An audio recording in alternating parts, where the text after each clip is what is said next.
Hi. അപ്പോൾ നമ്മളിന്ന് പഠിക്കാൻ പോകുന്നത് classification of elements and periodicity in properties എന്ന് പറഞ്ഞ ചാപ്റ്ററാണ്. അപ്പോൾ ഇതിൽ ഇന്ന് പറഞ്ഞു പോകുന്നത് ഭയങ്കര ബേസിക് ആയിട്ടുള്ള കാര്യങ്ങളാണ്.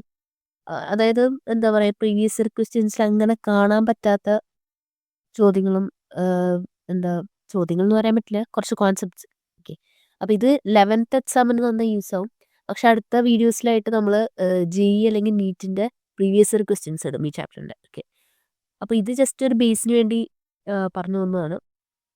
അപ്പോൾ ഇതിലാദ്യം തന്നെ എന്താ what is elements. Elements is are the basic units of all types of metal, right.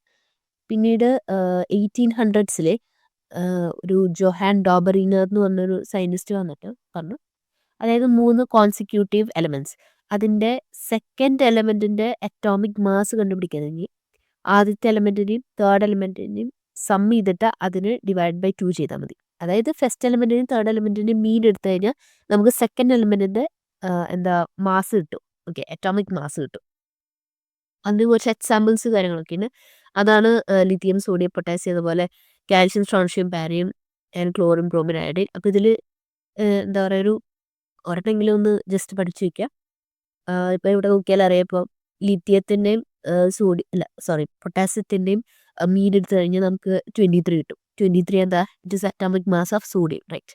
അതുപോലെ തന്നെ ഇവിടെ ഇപ്പോൾ ക്ലോറിൻ, ബ്രോമിൻ, അയഡിൻ, അത് ഈ ക്ലോറിൻ്റെയും അയഡിൻ്റെയും അറ്റോമിക് മീൻ എടുത്തു കഴിഞ്ഞാൽ നമുക്ക് അപ്രോക്സിമേറ്റ്ലി ഒരു 80 ഒക്കെ കിട്ടും. ഓക്കെ, ഇപ്പോൾ എന്താ കറക്റ്റായിട്ട് നമുക്ക് 80 കിട്ടണമെന്നില്ല, ഒരു അപ്രോക്സിമേറ്റ് വാല്യൂ കിട്ടിയാലും മതി. സോ അപ്പോൾ ഇതാണ് അതിൻ്റെ ഈക്വേഷനായി വരുന്നത്. പിന്നീട് ഒരു EB ചാൻകോട്ടുവ എന്ന് പറഞ്ഞൊരു സയൻറ്റിസ്റ്റ് വന്നു. ആൾ പറഞ്ഞത് എന്താ, ആദ്യം നമ്മൾ അറ്റോമിക് വെയ്റ്റ്സിൻ്റെ ഇൻക്രീസിങ് ഓർഡറിലെ എലമെൻസിനെ അറേഞ്ച് ചെയ്യും. അതിനുശേഷം അദ്ദേഹം ഒരു ടേബിൾ ഉണ്ടാക്കി, ഒരു സിലിണ്ട്രിക്കൽ ടേബിൾ. ആ സിലിണ്ട്രിക്കൽ ടേബിളിൻ്റെ പേരാണ് ടെല്യൂറിക് ഹെലിക്സ്. ഓക്കെ, പിന്നീട് ന്യൂലാൻഡ്സ് എന്ന് പറഞ്ഞൊരു സയൻറ്റിസ്റ്റ് വന്നു. അദ്ദേഹം ഒരു ലോ ഓഫ് ഒക്ടേവ്സ് എന്ന് പറഞ്ഞൊരു എന്താ പറയുക ലോ ഇറക്കി. ആ ലോ പറയുന്നത് ആദ്യം നമ്മൾ അറ്റോമിക് വെയ്റ്റ്സിൻ്റെ ഇൻക്രീസിങ് ഓർഡറിൽ അറേഞ്ച് ചെയ്യും. അതിനുശേഷം പറയുന്നത് എല്ലാ 8 എലമെൻറ്റും ഫസ്റ്റ് എലമെൻറ്റിൻ്റെ അതേ പ്രോപ്പർട്ടീസ് കാണിക്കും. എന്താ പറഞ്ഞത്, every 8th element repeat the properties of every first element. Okay, അപ്പോൾ ഈ ഒരു ലോ അധികം എന്താ എലമെൻറ്റ്സിനൊന്നും അപ്ലിക്കബിൾ അല്ല. അത് it is only valid up to calcium. Okay, അപ്പോൾ ഈ ഒരു ലോ, അതായത് ഈ ലോ ഓഫ് ഒക്ടേവ്സിൻ്റെ ഒരു ലിമിറ്റേഷൻ ആണ്, it is only valid up to calcium. പിന്നീട് നമുക്ക് ഈ ചാപ്റ്റർ മെയിൻ ആയിട്ടുള്ളൊരു പഠിക്കാനുള്ള ഒരു സംഭവമാണ് പീരിയോഡിക് ലോ ഓഫ് മെൻഡലീവ്. അപ്പോൾ ഈ ഒരു സ്റ്റേറ്റ്മെൻറ്റ് ഇറ്റ്സ് വെരി ഇമ്പോർട്ടൻറ്റ്. ഇപ്പോൾ നമുക്ക് സ്കൂളിൽ എക്സാമിനൊക്കെ ചോദിക്കാൻ ചാൻസ് ഉള്ളൊരു ചോദ്യമാണ്. ഇത് സ്റ്റേറ്റ് ചെയ്യാൻ പറയും, ഇതേ വേർഡ്സിൽ തന്നെ സ്റ്റേറ്റ് ചെയ്യാൻ വേണം.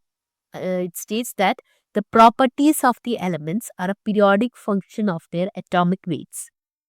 അപ്പോൾ ഇദ്ദേഹം പറയുന്നത് എന്താണെന്ന് വെച്ച് കഴിഞ്ഞാൽ, അതായത് എലമെൻസിൻ്റെ ഒരു എന്താ പറയുക, ഒരു പീരിയോഡിക് ഫങ്ഷൻ, അതായത് ഒരു ഫണ്ടമെൻ്റൽ പ്രോപ്പർട്ടി എന്ന് പറയുന്നത് അറ്റോമിക് വെയ്റ്റ്സ് ആണ്. അത് പിന്നീട് തെറ്റാണെന്ന് വേറൊരു സയൻറ്റിസ്റ്റ് വന്ന് പറയുന്നുണ്ട്. ആൻഡ് ഈ ഒരു എന്താ പറയുക, ഈ ഒരു സ്റ്റേറ്റ്മെൻറ്റിൻ്റെ കുറേ അഡ്വാൻറ്റേജസ് ഉണ്ട്.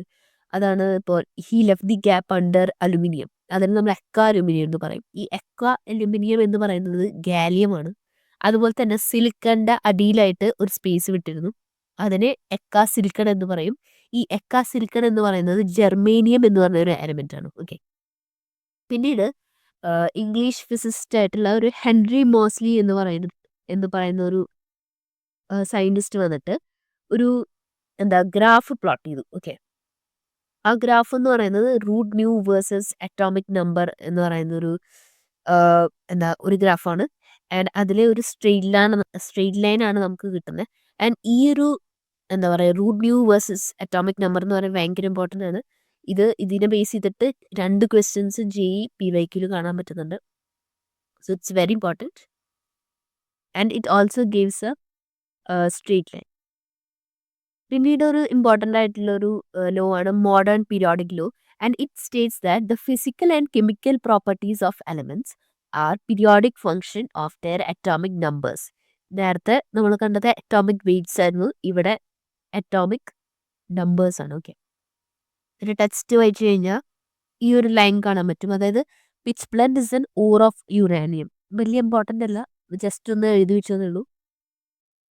ആൻഡ് പിന്നീട് നമ്മൾ ഈ എന്താ പറയുക പീരിയോഡിക് ടേബിളിലേക്ക് വരുന്ന സമയത്ത് ഈ അറ്റോമിക് നമ്പർ എന്ന് പറയുന്നത് ന്യൂക്ലിയർ ചാർജ് ആണ്. ഓക്കെ. അതുപോലെ തന്നെ നമുക്ക് അവിടെ ഹോറിസോണ്ടൽ റോസ് കാണാം, അതുപോലെ തന്നെ വെർട്ടിക്കൽ കോളംസ് കാണാം. ഈ ഹോറിസോണ്ടൽ റോസ് എന്ന് പറയുന്നത് പീരീഡ്സ് ആണ്, അല്ലെങ്കിൽ നമ്മൾ സീരീസ് എന്ന് പറയും. ഇനി കോളംസ് എന്ന് പറയുന്നത് ഗ്രൂപ്പ്സ് ആണ്. ഓക്കെ. അപ്പോൾ ഏറ്റവും കൂടുതലുള്ളത് ഗ്രൂപ്പ്സ് ആണ്, പിന്നീടാണ് പീരിയഡ് വരുന്നത്. ഓക്കെ. ഗ്രൂപ്പ്സ് എന്ന് പറയുന്നത് 18 ഉണ്ട്, 18 ഗ്രൂപ്പ്സ് ഉണ്ട്, പിന്നെ അതുപോലെ 7 പീരിയഡ്സ് ഉണ്ട്. ഓക്കെ. നമുക്ക് ഈ പീരിയഡ് നമ്പർ കണ്ടുപിടിക്കാൻ ഒരു എന്താ പറയുക ട്രിക്ക് എന്ന് പറയുന്നത് ഇത് ഹയസ്റ്റ് പ്രിൻസിപ്പൽ ക്വാണ്ടം നമ്പർ നോക്കിയാൽ മതി. ഇപ്പോൾ ഒരു ഇലക്ട്രോണിക് കോൺഫിഗറേഷനിലെ ഏറ്റവും വലിയ പ്രിൻസിപ്പൽ ക്വാണ്ടം നമ്പർ ഏതാണെന്ന് നോക്കുക, അതാണ് അവിടുത്തെ പീരിയഡ് നമ്പർ എന്ന് പറയുന്നത്. ഓക്കെ. പ്രിൻസിപ്പൽ ക്വാണ്ടം നമ്പർ എന്ന് പറയുന്നത് ഇപ്പോൾ 4s എന്ന് പറയുന്ന ഒരു ഇതിൽ പ്രിൻസിപ്പൽ ക്വാണ്ടം നമ്പർ എത്ര 4 ആണ്. 5f 5 ആണ്, 3p 3 ആണ്. ഓക്കെ. അതിൽ ഏറ്റവും വലിയ പ്രിൻസിപ്പൽ ക്വാണ്ടം നമ്പർ തിരഞ്ഞെടുക്കുക, അതാണ് അതിൻ്റെ പീരിയഡ് നമ്പർ. പിന്നീട് നമുക്ക് മെയിനായിട്ടുള്ള ഒരു കാര്യം പഠിക്കാനുള്ളത് IUPAC നോമൻക്ലേച്ചർ ആണ്. അതായത് ഈ 100ഉം അതിനുശേഷമുള്ള എലമെന്റ്സിന്റെ പേരുകൾ IUPAC നെയിം. ഓക്കെ. അപ്പം അതിൽ നമുക്ക് ടെക്സ്റ്റിൽ കാണാൻ പറ്റിയ ഒരു ബോക്സ് തന്നിട്ടുണ്ടാവും. 0 വരെയാണെങ്കിൽ നിൽ, 1 വരെയാണെങ്കിൽ അൺ, 2 ബൈ, 3 ആണെങ്കിൽ ട്രൈ, 4 ആണെങ്കിൽ ക്വാഡ്, 5 ആണെങ്കിൽ പെൻറ്റ്, 6 ആണെങ്കിൽ ഹെക്സ്, 7 ആണെങ്കിൽ സെപ്റ്റ്, 8 ആണെങ്കിൽ ഒക്ട്, 9 ആണെങ്കിൽ എൻ, 10 ആണെങ്കിൽ ഡക്ക്. ഓക്കെ. അപ്പോൾ നമ്മൾ നേരത്തെ കുറേ എന്താ ഡോബറീനറിൻ്റെ ട്രയാഡ്സ് പഠിച്ചു, ലോ ഓഫ് ഒക്ടേവ്സ് പഠിച്ചു, അതുപോലെ തന്നെ ഹെൻറി മോസ്ലിയുടെ ഗ്രാഫ് പഠിച്ചു. അപ്പോൾ അതിൻ്റെയൊക്കെ ഒരു എന്താ പറയുക റീക്യാപ്പ് മോഡാണ് ഇതിൽ കാണാൻ പറ്റുന്നത്. അതായത് ലവോയിസിയർ മെറ്റൽസ് ആൻഡ് നോൺ മെറ്റൽസ് ആയിട്ട് കാറ്റഗറൈസ് ചെയ്തു, എന്നിട്ട് ഒരു പീരിയോഡിക് ടേബിൾ ഉണ്ടാക്കി. അതിനുശേഷം ഡോബറീനർ വന്നിട്ട് ട്രയാഡ്സ് എന്ന രൂപത്തിൽ എന്താ എക്സ്പ്ലെയിൻ ചെയ്തു. പിന്നീട് ന്യൂലാൻഡ്സ് വന്നിട്ട് ലോ ഓഫ് ഒക്ടേവ്സ് പറഞ്ഞു. അതിനുശേഷം ലോത്തർ മേയർ എന്ന് പറഞ്ഞൊരു സയൻറ്റിസ്റ്റ് ഒരു കർവ് എക്സ്പ്ലെയിൻ ചെയ്തു. അതിൻ്റെ പ്ലോട്ട് എന്ന് പറയുന്നത് root nu versus atomic volume versus atomic weight ആയിരുന്നു. പിന്നീട് ഹെൻറി മോസ്ലി വന്നിട്ടാണ് ഒരു പ്ലോട്ട് തയ്യാറാക്കിയത്. അതിൻ്റെ പ്ലോട്ട് എന്ന് പറയുന്നത് root nu versus atomic number ആണ്. അപ്പം തെറ്റരുത്, ലോത്തർ മേയർ കർവും ഉണ്ട്, പിന്നീട് ഹെൻറി മോസ്ലി ഗ്രാഫും ഉണ്ട്. ഓക്കെ. ആൻഡ് ACB ചാൻകോട്ടോ എന്ന് പറയുന്ന സയൻറ്റിസ്റ്റ് ടെല്യൂറിക് ഹെൽത്സ് ഫോം ചെയ്യും. പിന്നീട് നമുക്ക് ടെക്സ്റ്റിൽ റെപ്രസെൻറ്റേറ്റീവ് എലമെന്റ്സ് എന്താണെന്ന് കാണാൻ പറ്റും. അതായത് S and P block elements except Noble gases. Okay. നമുക്കറിയാം S ബ്ലോക്ക് എന്ന് പറയുന്നത് ഏറ്റവും ലെഫ്റ്റിൽ കിടക്കുന്നതാണ്. അതിൽ 2 ഗ്രൂപ്പ്സ് ഉണ്ട്. P ബ്ലോക്ക് എന്ന് പറയുന്നത് എക്സ്ട്രീം റൈറ്റിൽ കിടക്കുന്നതാണ്. അതിൽ 13 to 18 ഗ്രൂപ്പ്സ് ആണുള്ളത്. D ബ്ലോക്ക് എന്ന് പറയുന്നത് S ബ്ലോക്കിൻ്റെയും P ബ്ലോക്കിൻ്റെയും നടുക്കിലായാണ് വരുന്നത്. അതിൻ്റെ ഗ്രൂപ്പ്സ് എന്ന് പറയുന്നത് 3 to 12 ആണ്. ആൻഡ് പിന്നീട് നമുക്ക് ലാന്തനോയിഡ്സ് ആക്ടിനോയിഡ്സ് ഉണ്ട്. അത് F ബ്ലോക്ക് എലമെന്റ്സ് ആണ്.